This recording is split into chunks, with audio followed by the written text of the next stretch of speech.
In this video I'll show you how I painted the custom boat for my Ork Warboss. Stick around.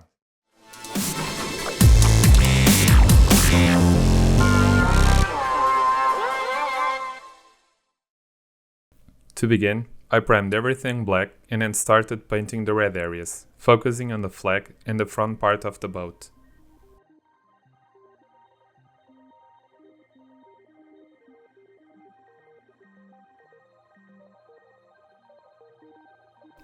Next, I painted the areas I wanted to be metallic and defined which parts would feature metal details. I gave the rope a brown base coat, planning to lighten it with additional layers later. A key feature of this piece is the large skull at the front. I wanted it to contrast nicely with the metallic chains and red sections, so I'll start with a light base color and then work on darkening and weathering it. I began shading the metallic parts with a brown wash and also added a light tint to the skull using the same wash.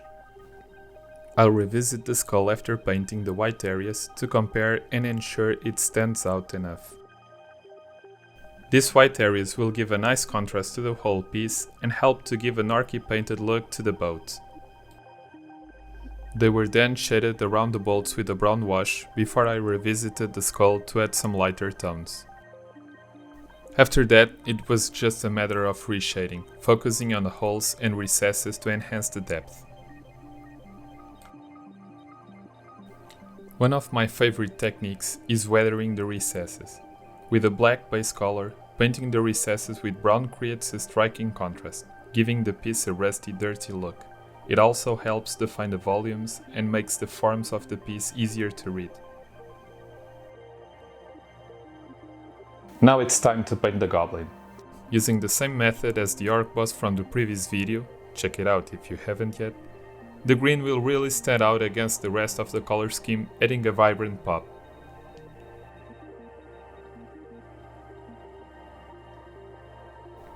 Next, I moved on to painting the robes.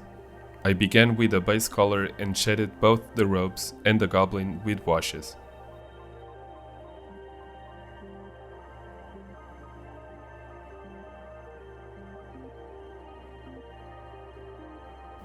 After that, I dry brushed the rope and applied additional washes. Once the tones were muted by the washes, I brought them back up using the base color, followed by lighter tones to enhance contrast and add more visual interest.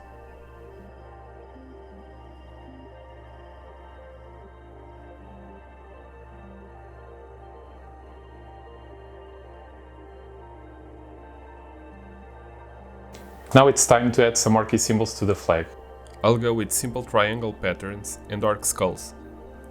It's easy to do and doesn't need to be perfect, as it's meant to look hand-painted by Orks. This is a great feature to include, as it really enhances the Orky aesthetic I'm going for.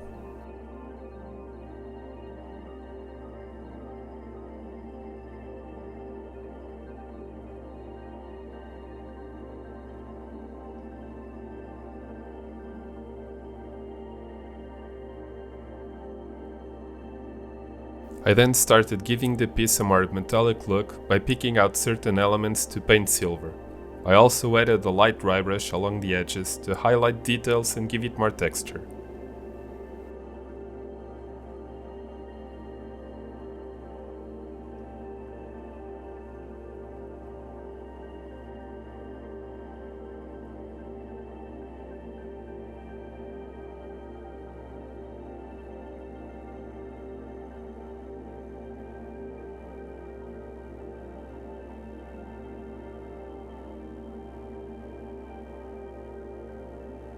One technique I like to use for creating a dirty, oily look is applying a gritty dark brown paint to specific areas.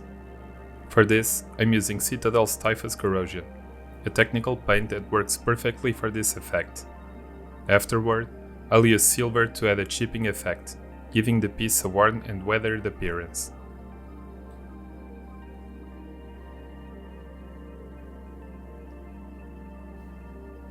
With that, it was just a matter of adding some final touches and corrections, and the model was complete. I'll give you a full reveal in case you haven't seen the finished model fully assembled yet. So yeah, here you go.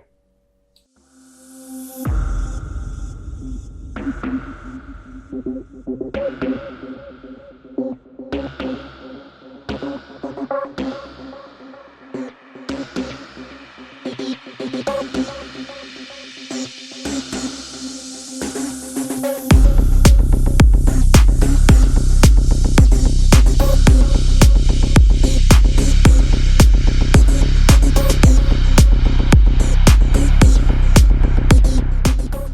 you want to see how I painted the Ork, check out my first video. I'll leave a link in the description below.